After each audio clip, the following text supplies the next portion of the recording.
Don King. Back in 1954, he shot and killed a man named Blackie Edwards. The case was ruled justifiable homicide because Edwards was trying to rob one of King's gambling spots. That incident could have been a one-off, but 12 years later, King found himself at the center of another killing. This time, it was over $600. He got into a fight with a man named Sam Garrett and ended up stomping him to death in the street. We were driving west on Cedar, and I saw a few hundred feet ahead, a man lying on the sidewalk, a man standing over him, kicking him in the head. He kept saying, "Donald, I'll pay you, I'll pay you, I'll pay you." He repeated it a couple times, and after that he just lapsed in unconsciousness. At first, King was hit with a second-degree murder conviction, but in a controversial twist, the charge was knocked down to non-negligent manslaughter after his lawyer had a private meeting with a judge. That decision raised a lot of eyebrows. Definitely. Why would that reduction of penalty from second-degree murder to manslaughter take place on a Saturday morning without the proper authorities being notified? King ended up serving less than 4 years in prison before being paroled in 1971. By 1983, he even received a full pardon from the Ohio governor. King himself later said prison changed him. He spent his time behind bars reading and claimed he had an enlightenment on life, saying, "Don't get mad, get smart." And smart he did get. He reinvented himself completely. Once out, he jumped into boxing promotion and hustled his way to the top, working with icons like Muhammad Ali, Mike Tyson, and countless others. Michael Jace. Michael Jace. On May 19, 2014, actor Michael Jace, best known for playing Officer Julian Lowe on The Shield, committed a crime that shocked Hollywood. That night, Jace waited for his wife, April, to come home. When she walked in, he pulled out a gun and shot her 3 times. Once in the back and twice more, right in front of their 2 young children. Police tell ET that Michael's wife, April, had just gotten home from baseball practice with their kids. She apparently was only home for 10 to 15 minutes when she was shot several times with a handgun. When detectives questioned him afterward, Jace claimed he had originally grabbed the gun to kill himself, but he couldn't go through with it. Instead, he said he just wanted to shoot April in the leg so she'd feel pain. Prosecutors didn't buy that for a second. They argued the murder was premeditated. Jace was furious because April wanted a divorce, and he believed without evidence that she was cheating on him. Jace turned himself in right after the shooting and stayed behind bars from that point forward. Jace called 911 and said, "I shot my wife." He then stayed on the line until police arrived. He was taken into custody and bail is set at $1 million. The couple's 2 sons are with April's family. During the investigation, LAPD managed to crack the password on April's iPhone 5C, pulling out evidence that painted an even clearer picture of the troubled marriage. By May 2016, Jace was found guilty of second-degree murder, and a few weeks later, he was sentenced to 40 years to life. He's currently serving that time in Corcoran State Prison. Isiah Stokes. Isiah Stokes. On February 7, 2021, Stokes tracked down and murdered a man named Tyrone Jones in Queens, New York, and the motive was payback. A few months earlier, in October 2020, Jones was celebrating his birthday at a club when Stokes showed up and allegedly started bothering women at the party. Jones told him to leave, and a fight broke out. Stokes got roughed up in the process, and apparently, he never let that humiliation go. By January 2021, prosecutors say he was so determined to get revenge that he actually planted a GPS tracker under Jones's car to keep tabs on him. On the day of the murder, Stokes parked near Jones's spot in a rented SUV, walked around for about 15 minutes, then ambushed him. As Jones sat in his car waiting for a friend, Stokes opened fire, 11 shots in total, hitting Jones in the head and chest. Jones died at the scene. Stokes then calmly drove back home, and later that same day, he returned the rental car like nothing happened. I agree with the prosecution. This never would have happened if, while pacing back and forth in front of this car, before you shot Mr. Jones, you just said to yourself, "What the hell am I doing here?" and just going home. I don't want to hear what you say. I don't want to say what you say. I don't care if you maintain your innocence. You are more guilty than anyone I've seen in this courtroom. And I sentence you to the following. For the murder in second degree, 25 to life. Police eventually tied him to the crime, and in March 2021, he was indicted on murder and weapons charges. His trial kicked off in February 2025 and lasted 2 weeks. The jury found him guilty of second-degree murder and 2 counts of weapons possession. On March 22, 2025, he was sentenced to 25 years to life in prison. C. Murder. C. Murder, the younger brother of Master P. On January 18, 2002, a 16-year-old fan named Steve Thomas was shot and killed at the Platinum Club in Harvey, Louisiana. Witnesses, including 2 bouncers, said they saw Miller pull the trigger. I grabbed Corey. I'm like, chill, big dog. So he's like, all right, cool, big dog, cool. But he went back to fight. So when he went back to fighting, I heard that pow. Steve Thomas was just lying there in a pool of blood. He ended up dying from a single gunshot wound to the heart. He was arrested, charged with second-degree murder, and later sentenced to life in prison without parole. Years later, Miller caught a break when a judge granted him a retrial, saying the prosecution had withheld critical evidence. But in 2009, that retrial ended with another guilty verdict. This time, the jury decision was 10-2, which under Louisiana law at the time still meant life in prison. That controversial, non-unanimous jury law has since been overturned, but it hasn't freed Miller. What complicates the case further is that 2 main witnesses eventually recanted, saying police pressured them into pointing the finger at Miller. Like, who do you know in these pictures? I'm like, let's see Murder. Okay, sign the back. So I signed the back. Not one time did it say, see Murder the killer, sign the back. Never. Their about face sparked a huge campaign to free him, with Master P, Monica, and even Kim Kardashian pushing for a new trial. Kim said it plainly, Corey Miller deserves a day in court to test the recanted statements and prove he didn't shoot Steve Thomas. Despite the public support, the courts have stood firm. In November 2023, U.S. District Judge Sarah Vance upheld Miller's 2009 conviction, saying the recantations weren't reliable since the witnesses had identified Miller multiple times before. Along with a life sentence, he was also ordered to pay $1.4 million to the victim's family. To this day, C. Murder remains behind bars, fighting to clear his name. Matthew Broderick. Matthew Broderick, on August 5, 1987, he was involved in a tragedy overseas. He was vacationing in Northern Ireland with his then-girlfriend, actress Jennifer Grey, when the two rented a BMW to drive around. While on a narrow country road near Enniskillen, Broderick made a fatal mistake. He crossed into the wrong lane. What happened next was devastating. His car collided head-on with a Volvo carrying 2 local women, 63-year-old Margaret Doherty and her 28-year-old daughter, Anna Gallagher. Both women were killed instantly. Broderick himself suffered major injuries, including a broken leg, a collapsed lung, and cuts to his face, while Jennifer Grey walked away with whiplash. Matthew had survived, but he was unconscious and had amnesia and was very badly injured, and I thought he was dead, and I didn't even know there were 2 other women who were tragically killed. Broderick later said he had been distracted, fiddling with a cassette in the car stereo when he heard Jennifer scream just before the impact. Police charged him with careless driving, but the legal outcome shocked many. He was fined only $175. For the victim's family, that felt like a slap in the face. Martin Doherty, Margaret's son and Anna's brother, called the verdict a travesty of justice. Years later, in 2012, he revealed that although there had been talk of a meeting between the family and Broderick, it still hadn't happened. When Broderick appeared in a Honda commercial during the Super Bowl that same year, Doherty criticized the casting, saying Broderick wasn't exactly the best choice given his driving history. The crash also left lasting scars on Jennifer Grey. She reportedly suffered from survivor's guilt, which sidelined her career just as it was about to explode after Dirty Dancing. Broderick, on the other hand, eventually recovered and continued a successful Hollywood career. Charles S. Dutton. Charles S. Dutton. In 1967, at just 16 years old, Dutton got into a knife fight that ended with a man dead. He was convicted of manslaughter and sentenced to 5 years in prison. But that was only the beginning of his run-ins with the law. After he was paroled, he was arrested again, this time for robbery and illegal gun possession, which landed him a 3-year stint in the Maryland Penitentiary. While locked up, he clashed with the guards, and after fighting one, his sentence was extended by another 8 years. It was during this extended prison time that his life took a surprising turn.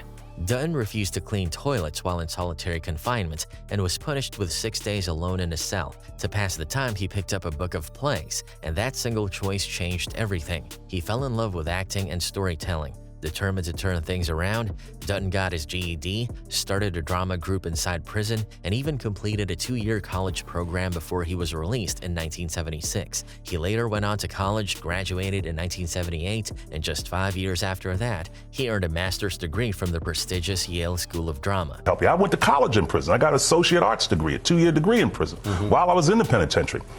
From that point forward, his life was a complete 180. Dutton built a career as an actor and director, winning Emmys in 2002 and 2003. Brandy Norwood.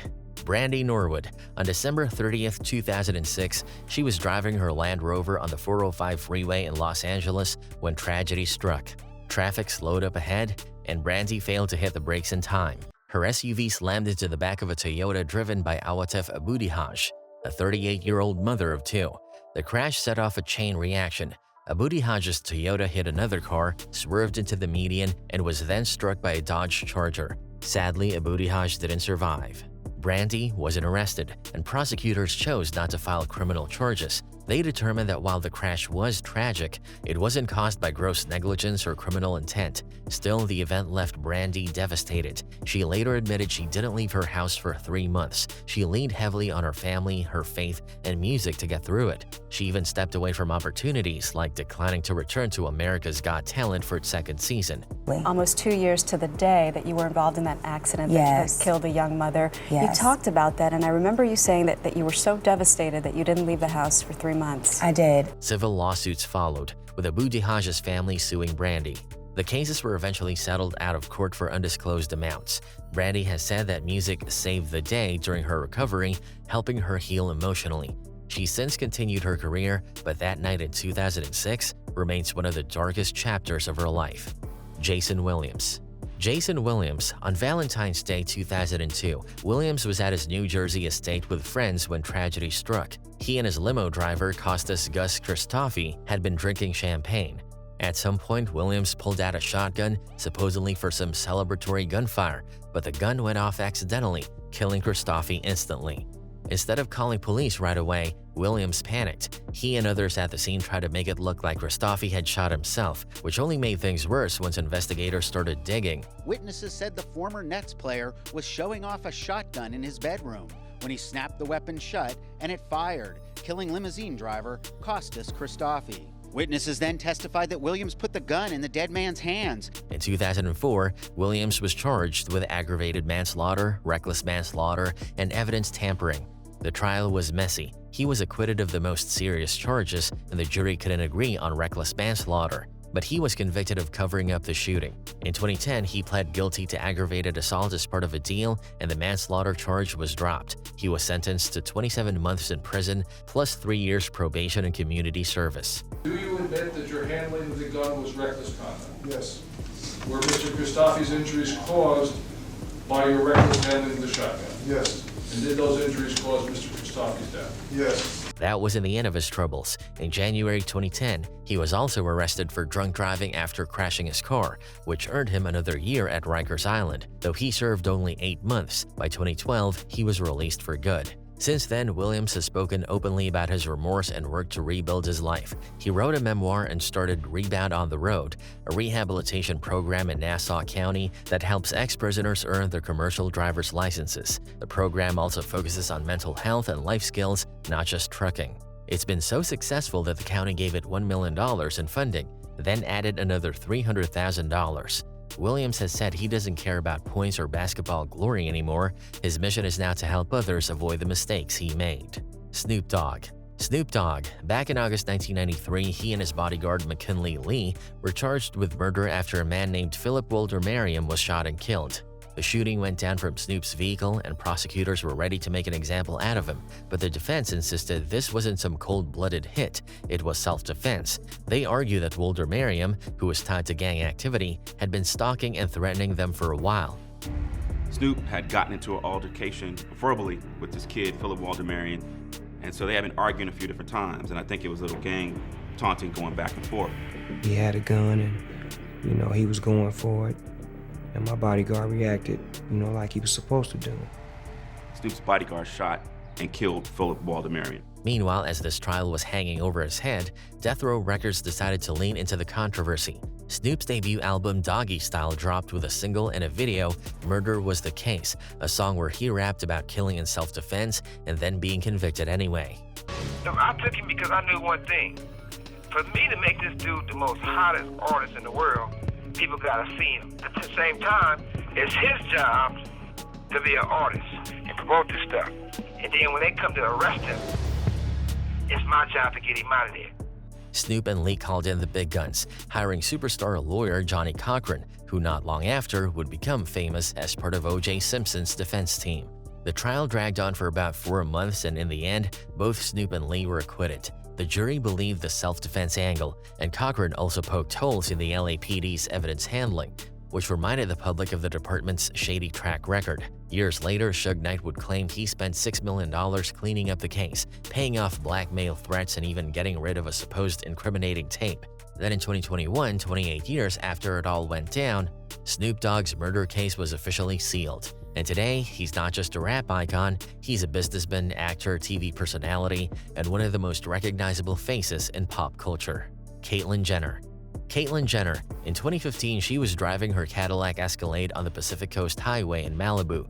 She was towing a race car behind her when she rear-ended a Lexus driven by 69-year-old Kimberly Howe. The impact was brutal. It pushed Howe's car into oncoming traffic, where it was struck head-on by a Hummer. Sadly, Howe didn't survive. Of this deadly car crash, Olympian and tabloid fixture Bruce Jenner. Bruce, are you okay? Seen here walking around the scene, surveying the damage. 69-year-old Kim Howe, a widow and resident of an exclusive gated community in Calabasas, seen here on this webpage supporting a nonprofit group against animal research, pronounced dead on the scene.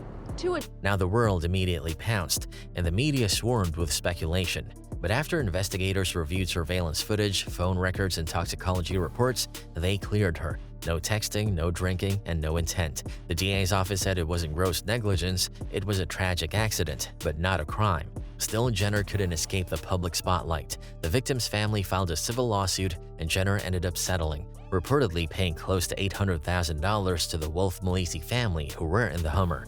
Even though she wasn't charged, the incident remains one of the defining public moments of her life, following her transition and her very visible media presence. Akili McDowell. Akili McDowell. On July 20, 2024, his career came to a screeching halt after a deadly shooting in Houston. According to authorities, McDowell shot and killed 20-year-old Cesar Peralta during a fight in an apartment parking lot. People in the neighborhood said McDowell was known locally as the Weed Man, and prosecutors argue that the whole thing started when Peralta came to buy drugs. The two reportedly got into a fistfight, and McDowell escalated it by pulling out a gun. He shot Peralta once, then fired again as Peralta tried to get to his car. Afterward, McDowell fled, but police eventually caught up with him. He was arrested on August 5, 2024, and charged with murder and theft. His bond was set at $400,000, and since he claimed he had no money, he was given a public defender. Akili McDowell is accused of shooting and killing 20-year-old Cesar Peralta. Now, witnesses told deputies they saw the victim get into a fight with the suspect. McDowell is in jail on a $400,000 bond. As of August 2025, his trial hasn't happened yet. His acting projects have been put on pause, and production companies quickly cut ties. Advocacy groups have even used the case as an example in calling for tighter security and better vetting in Hollywood productions. His manager, Jonelle Witt, tried to keep it respectful, saying prayers for both McDowell and the victim's family. Ryan Grantham. Ryan Grantham. In March 2020, while living in Vancouver, Grantham shot his mother, Barbara Waite, in the back of the head while she was playing the piano. He then confessed on camera with a GoPro, chillingly admitting, "I shot her in the back of the head. In the moments after, she would have known it was me." But the horror didn't stop there. After killing his mom, Grantham hung around the house, drinking beer and smoking weed. Then he packed his car with 3 guns, lots of ammo, Molotov cocktails, camping gear, and even directions to the Canadian Prime Minister's home.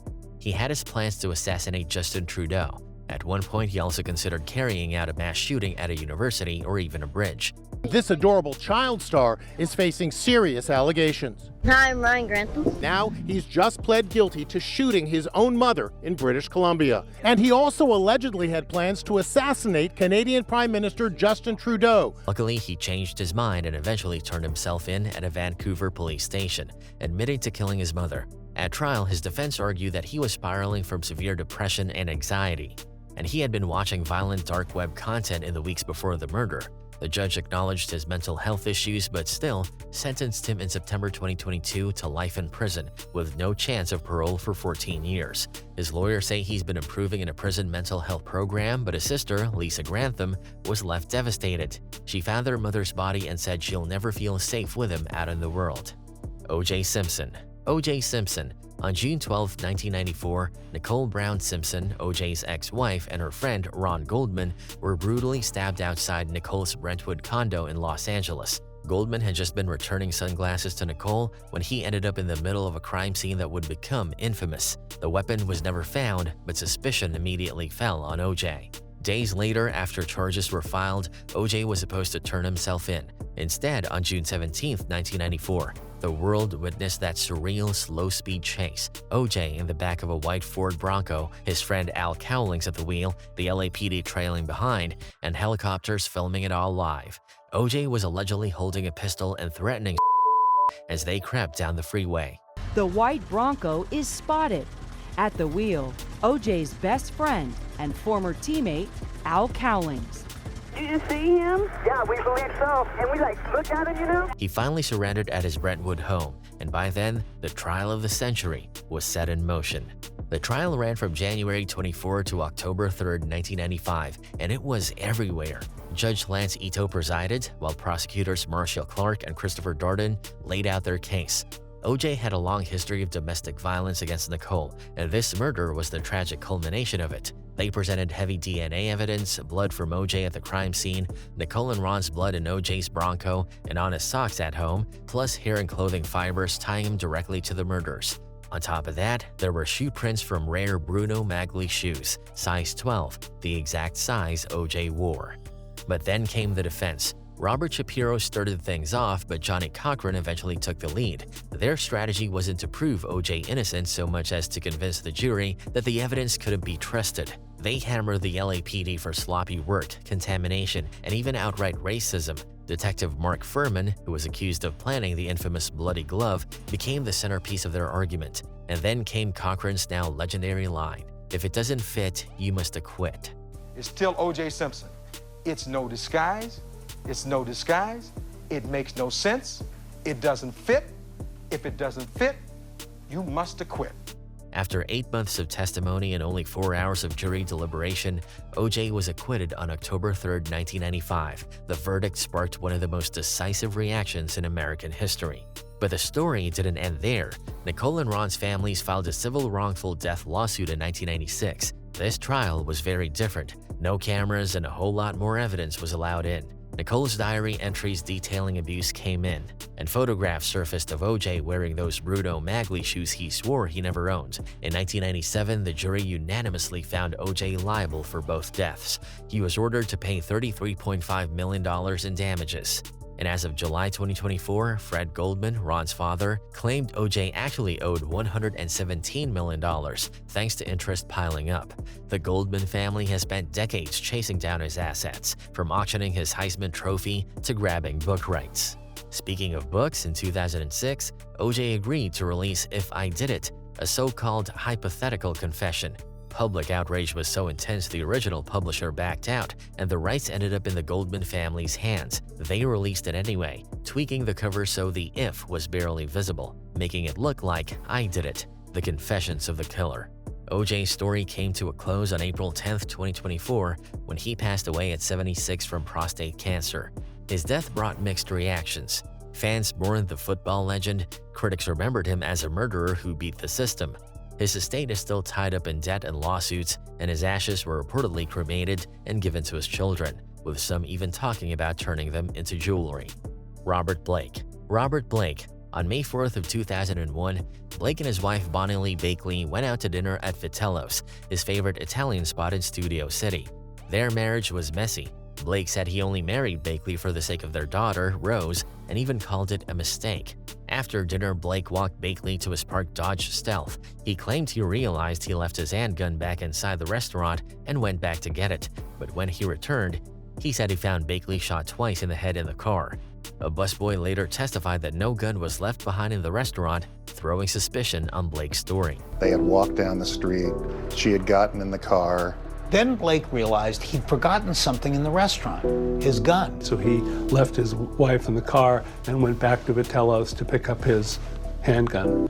You know, if you're a cop or a journalist, it stood to reason that both would try to figure out, did he have a motive, and was he involved in her death? Police were very suspicious. Who forgets a gun in a restaurant? Police launched a massive investigation, and nearly a year later, on April 18, 2002, they arrested him, claiming they had compelling and conclusive evidence. The charges were heavy: murder, conspiracy, lying in wait, and even solicitation of murder. Prosecutors said Blake had tried to hire hitmen, but when that failed, killed Bakley himself. At trial in 2004, prosecutors laid out their theory, using testimony from 2 former stuntmen who said Blake had offered them money to kill Bakley. But the defense attacked the case from every angle. They pointed out that the gun found nearby couldn't be tied to Blake. Gunshot residue on his hands was minimal, just a few particles instead of the hundreds you'd expect. They also tore into the credibility of the stuntmen, saying they were drug users with unreliable stories, and they painted Bakley as a con artist who had scammed men before, suggesting maybe someone else, like Christian Brando, his ex-lover with a violent past, could have been involved. After 12 weeks, the jury acquitted Blake in March 2005. He broke down crying in court. We, the jury in the above entitled action, find the defendant, Robert Blake, not guilty of the crime of first-degree murder of Bonnie Lee Bakley. But his legal troubles weren't over. That same year, Bakley's kids filed a wrongful death lawsuit. Unlike the criminal trial, the civil case only needed a preponderance of evidence. And in a Perry Mason moment, the girlfriend of Blake's bodyguard testified she believed Blake and Caldwell were involved. In November 2005, a jury found Blake liable for wrongful death and ordered him to pay $30 million. That was later reduced to $15 million, but it still financially ruined him. Aaron Hernandez. In June 2013, Odin Lloyd, a semi-pro football player and boyfriend of Hernandez's fiance's sister, was found shot to death near Hernandez's Massachusetts home. Prosecutors didn't have the murder weapon, but they built a strong case through surveillance footage, text messages, cell phone records, and ballistics. Lloyd had been shot 6 times, 3 of the wounds fatal.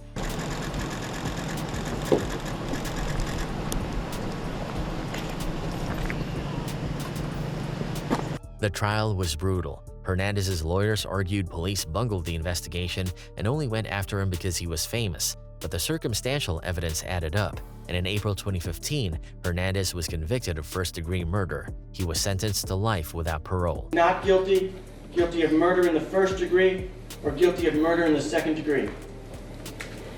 Guilty of murder in the first degree. While behind bars, he was also tried for the 2012 murders of Danielle de Abreu and Zafiro Furtado, who were gunned down in a drive-by.